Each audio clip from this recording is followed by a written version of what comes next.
अगर हम बिस्तरी के दौरान औरत 3 हरकतें करे तो समझ जाओ कि औरत नाखुश है और औरत को बिल्कुल भी मज़ा नहीं आ रहा। अस्सलामु अलैकुम नाजरीन।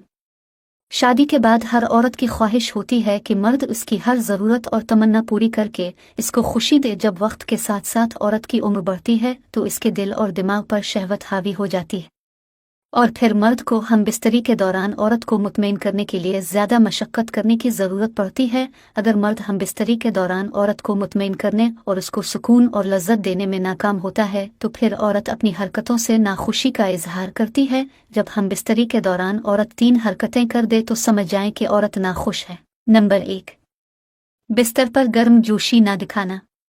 अगर हम बिस्तरी के दौरान औरत मर्द के साथ बिस्तर पर गर्म जोशी ना गई तो समझ जाना कि औरत नाखुश है और औरत की नाखुशी की सिर्फ एक ही वजह होती है और वो है मर्द की मर्दाना कमज़ोरी। अगर मर्द जिनसी और जिस्मानी तौर पर कमज़ोर होता है, इसका नफस साइज़ में छोटा होता है। अगर कोई मर्द कमज़ोर होता है तो उसकी टाइमिंग कम होती है जिससे औरत मुतमईन नहीं होती और हम बिस्तरी के दौरान गर्म जोशी नहीं दिखाती, क्योंकि मर्द औरत को वो लज्जत और मज़ा नहीं दे सकता जो इसकी ज़रूरत होती है, इसलिए औरत भी हम बिस्तरी के दौरान ठंडी होती है। नंबर 2, लज्जत आमेज़ आवाज़ें ना निकालना।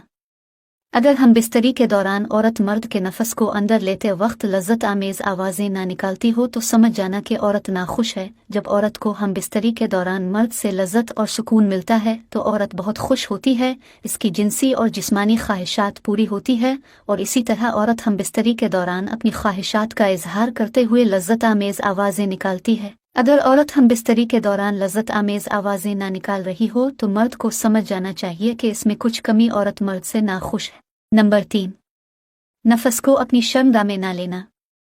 अगर हम बिस्तरी के दौरान औरत मर्द के नफस को अपनी शर्मगाह में लेते हुए ज़ोर से अपनी शर्मगाह के अंदर नहीं खींची तो इसका वाज़े मतलब होता है कि औरत मर्द से नाखुश है। क्योंकि कि जब मर्द औरत से हम बिस्तरी करता है और हम बिस्तरी करते वक्त औरत की ख्वाहिशात पूरी करता है तो इससे औरत की शर्मगाह में भी शहवत की आग लग जाती है और औरत मर्द के नफस को अपने अंदर लेने के बाद मर्द के नफस को जोर से अपने अंदर अपनी शर्मगाह में पकड़ लेती है और मर्द के नफस को तब तक नहीं छोड़ती जब तक औरत फारिग नहीं होती और पूरी मुतमईन नहीं हो जाती। अपने राज अपने तक रखो और ख़ास तौर पर 3 लोगों को अपना राज कभी भी मत बताना। नंबर 1, औरत को कभी अपना राज मत बताना, क्योंकि औरत के दिल और ज़ुबान के बीच फासला बहुत कम रहता है, इसलिए वो राज को महफूज रखना चाहे तो भी नहीं रख पाती।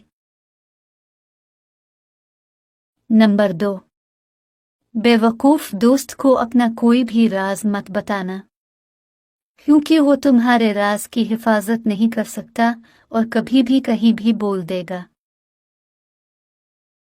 नंबर 3, किसी भी झूठे इंसान को जो हमेशा झूठ का सहारा लेता हो, ऐसे शख्स को भी अपना कोई राज न बताना, क्योंकि वो कहीं भी बैठेगा तो दूसरों के साथ साथ तुम्हारी भी ग़ीबत करेगा जो तुम्हारे लिए रुसवाई का सबब बनेगी। अपने राज को अपने तक ही रखो, क्योंकि जब तक तुम्हारा राज तुम्हारे पास है तुम्हारा ग़ुलाम है और जब तुम्हारा राज दूसरों तक पहुंचता है तो तुम अपने राज के ग़ुलाम बन जाते हो। नियत कितनी भी अच्छी हो, दुनिया तुमको तुम्हारे दिखावे से जानती है और दिखावा कितना भी अच्छा हो, अल्लाह तुमको तुम्हारी नियत से जानता है।